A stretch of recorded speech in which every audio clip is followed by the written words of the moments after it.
43 năm trước, những tia nắng mùa xuân đầu tiên của công cuộc cải cách mở cửa của Trung Quốc đã dọi tới thành phố này. Thời gian thăng trầm cứ thế trôi qua, từ một làng chài nhỏ đối diện với Hồng Kông, bây giờ đã trở thành đại đô thị duy nhất của Trung Quốc mà toàn bộ diện tích đều được đô thị hóa và không hề có nông thôn. Điều này không chỉ vượt qua Bắc Kinh, Thượng Hải, Quảng Châu, ngay cả trên thế giới không mấy thành phố làm được như này. Trong quá trình chuyển đổi của Thâm Quyến đã tạo ra những thứ đầu tiên ở Trung Quốc. Nơi đầu tiên hủy bỏ phát hành lương thực và dầu bằng tem phiếu, nơi có nhà ở thương mại đầu tiên, nơi phát hành cổ phiếu đầu tiên, nó cũng mang theo giấc mơ làm giàu của những lứa doanh nhân đầu tiên ở Trung Quốc. Có thể nói mỗi bước chân mà Thâm Quyến đã đi là những dấu ấn vinh quang của công cuộc cải cách và mở cửa của Trung Quốc. Thâm Quyến hiện tại là thung lũng Silicon của Trung Quốc về đổi mới công nghệ. Là thành phố đầu tiên của Trung Quốc mà GDP bình quân đầu người đạt hơn 10.000 đô la và bây giờ đã hơn 27.000 đô la. Đây cũng là một thành phố trẻ nơi độ tuổi trung bình chỉ là 33 tuổi. Trong video này, chúng ta hãy dạo một vòng những khu đô thị hiện đại để tham quan thành phố cải cách đầu tiên của Trung Quốc, Thâm Quyến. Thâm Quyến, một thành phố trực thuộc tỉnh của Quảng Đông. Một trong những thành phố cốt lõi của khu thịnh vượng vịnh lớn Quảng Đông Hồng Kông Macau. Qua một con sông nhỏ về phía nam là tới Hồng Kông, từ đó qua cây câu vượt biển Linh Đinh Dương là tới Châu Hải Macau. Nó mở ra một cánh cửa cải cách và mở cửa ở miền Nam Trung Quốc. Với tốc độ phát triển vũ bão của thành phố đặc khu kinh tế đầu tiên của Trung Quốc, nó đã phát triển thành một thành phố cấp 1 của thế giới. Thâm Quyến, nơi mở đầu cho sự cải cách, là cánh cửa mở cửa với thế giới của Trung Quốc. Cánh cửa này có diện tích 1.997 km² và dân số hơn 17 triệu người. Với sự mở cửa đó, ở Thâm Quyến mở ra một công viên giải trí rộng lớn Thế giới Chi Song. Thế giới Chi Song hay cái tên tiếng Anh là Window of the World, nó có diện tích 480.000 m². Nó không những chứng kiến sự cải cách và mở cửa của Thâm Quyến mà còn tạo ra một kỷ nguyên mới của việc xây dựng công viên giải trí tại Trung Quốc. Ở đây tập trung hơn 130 danh lam thắng cảnh nổi tiếng trên khắp thế giới. Mặc dù nó chỉ là những cảnh quan được thu nhỏ bắt chước nhưng nó chắc chắn mang đến một cảm giác thú vị nếu đi lại trong đó. Vượt qua mọi ngóc ngách bạn sẽ được nhìn ngắm hầu hết các công trình tiêu biểu trên toàn thế giới chỉ mất nửa ngày, điều mà bạn mất nửa cuộc đời chưa chắc đi được hết. Cửa sổ thế giới được xây dựng vào năm 1994, nó hiện là một trong 10 kiến trúc mang tính lịch sử hàng đầu tại Thâm Quyến. Đối với một thành phố quốc tế hóa thay đổi hàng ngày như Thâm Quyến, thì nơi đây đã quá cũ, nhiều công trình đã xuống cấp. Nhưng đối với hơn 20 năm trước, đây là cửa sổ để người Trung Quốc hiểu về thế giới.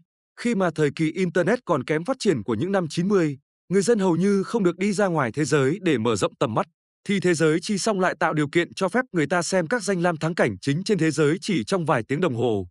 Dù vậy thì Window of the World luôn là những điểm du lịch nhất định phải đến khi tới với Thâm Quyến. Trước khi cửa sổ thế giới mở cửa 5 năm, vào năm 1989 tức sau 10 năm cải cách, Thâm Quyến đã xây dựng công viên chủ đề sớm nhất ở Trung Quốc. Cẩm Tú Trung Hoa là nơi tập hợp của 82 mô hình thu nhỏ của cảnh quan nổi tiếng ở Trung Quốc. 27 ngôi làng là một tập hợp các dân tộc thiểu số, tín ngưỡng tôn giáo và văn hóa dân tộc. Bạn có thể trải nghiệm toàn bộ danh thắng tại Trung Quốc chỉ trong một ngày. Ngày nay người ta có nhiều cơ hội để đi du lịch khắp nơi, thế nên nơi này cũng cùng số phận với cửa sổ thế giới, đều có sự xuống cấp mạnh. Nhưng Cẩm Tú Trung Hoa vẫn được xem là khởi đầu cho sự phát triển và là ký ức của giai đoạn mở đầu cho sự mở cửa của thành phố. Các kiến trúc là nguồn cảm hứng của thành phố. Hoa Kiều Thành là lâu đài lý tưởng không thể thiếu trong lòng người Thâm Quyến. Phía đông của Hoa Kiều Thành là những lâu đài lộng lẫy. Từ năm 2004 đến năm 2007, Hoa Kiều Thành đã dành hơn 900 ngày xây dựng khu du lịch nghỉ dưỡng sinh thái kết nối núi và biển. Giữa nhịp sống đầy vội vã của một thành thị phát triển thì đây là một nơi thư giãn lý tưởng cho người Thâm Quyến. Trong hơn 40 năm qua, từ một mảnh đất đồi núi hoang vu đến một thành phố quốc tế, các tòa nhà mang tính biểu tượng của Thâm Quyến đã liên tiếp mọc lên. Những tòa nhà cao nhất thành phố cứ dần dần được thay thế liên tục.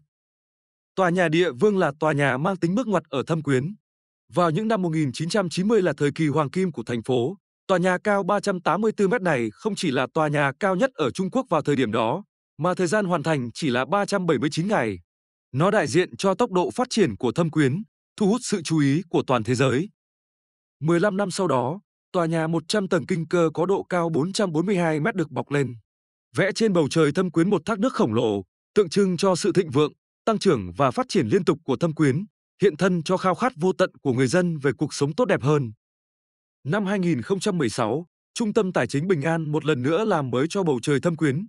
Với chiều cao 599 mét, mặc dù ngọn tháp đã bị hạ thấp đi 60 mét so với dự tính ban đầu do giới hạn chiều cao hàng không.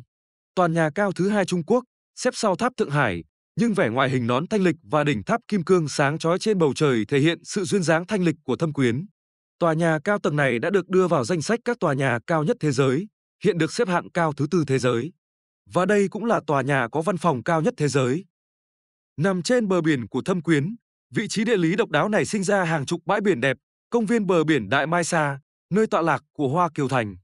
Nằm sát bờ biển, lưng tựa với núi, đây là một trong những công viên ven biển đầu tiên được phát triển ở Thâm Quyến. Bãi biển dài nhất Thâm Quyến với độ dài 1.800 mét giống như một dải duy băng mềm mại phấp phới bên bờ biển xanh. Đứng đây ngắm biển với những cánh buồm trắng và phía đối diện là thành phố xa hoa bậc nhất thế giới Hồng Kông. Bãi biển Tiểu Mai Sa bên cạnh Đại Mai Sa, so với Đại Mai Sa rộng mở và bằng phẳng, thì khúc của Tiểu Mai Sa dài 800 mét hẹp nhưng rất tinh tế. Bãi biển Dương Mai Khanh nằm trên bán đảo Đại Bằng độc đặt theo tên của một ngọn đồi đầy cây dương mai ở thị trấn Nam Áo. Đây là nơi tọa lạc của một bờ biển đầy đá ngầm độc đáo, bầu trời xanh và những đám mây trắng, những con sóng cuộn trào đạp vào rạn san hô, nước biển sinh thái trong vắt. Phong cảnh bờ biển sống động và tuyệt đẹp khiến đây trở thành địa điểm đẹp nhất ở Thâm Quyến. Và phim Mỹ Nhân Ngư của Châu Tinh chỉ đã được quay ở đây. Công viên Vịnh Thâm Quyến cũng là nhân chứng rõ nhất về sự cộng sinh giữa phát triển đô thị và thiên nhiên tại Thâm Quyến. Nếu Thâm Quyến có nhiều bờ biển là nơi check-in của khách du lịch ngắm cảnh biển, thì công viên Vịnh Thâm Quyến là nơi có một bờ biển tuyệt đẹp nằm trong sự bận rộn của người dân Thâm Quyến.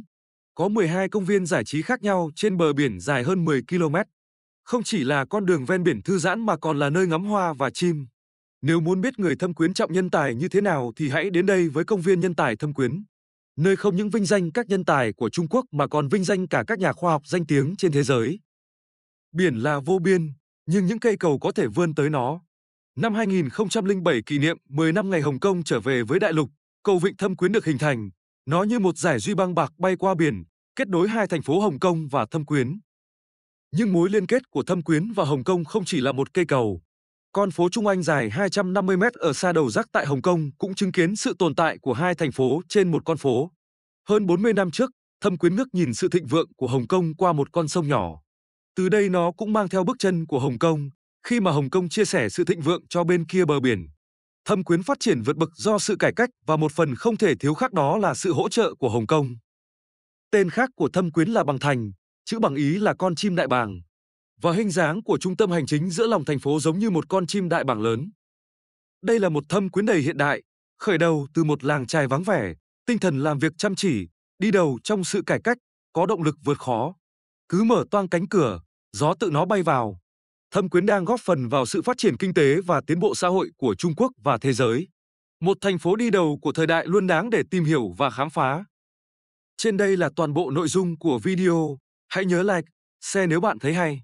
Nhấn đăng ký kênh để có thể gặp lại sớm ở những video tiếp theo của Tiểu Trần khám phá Trung Quốc nhé. Hẹn gặp lại ở tập sau.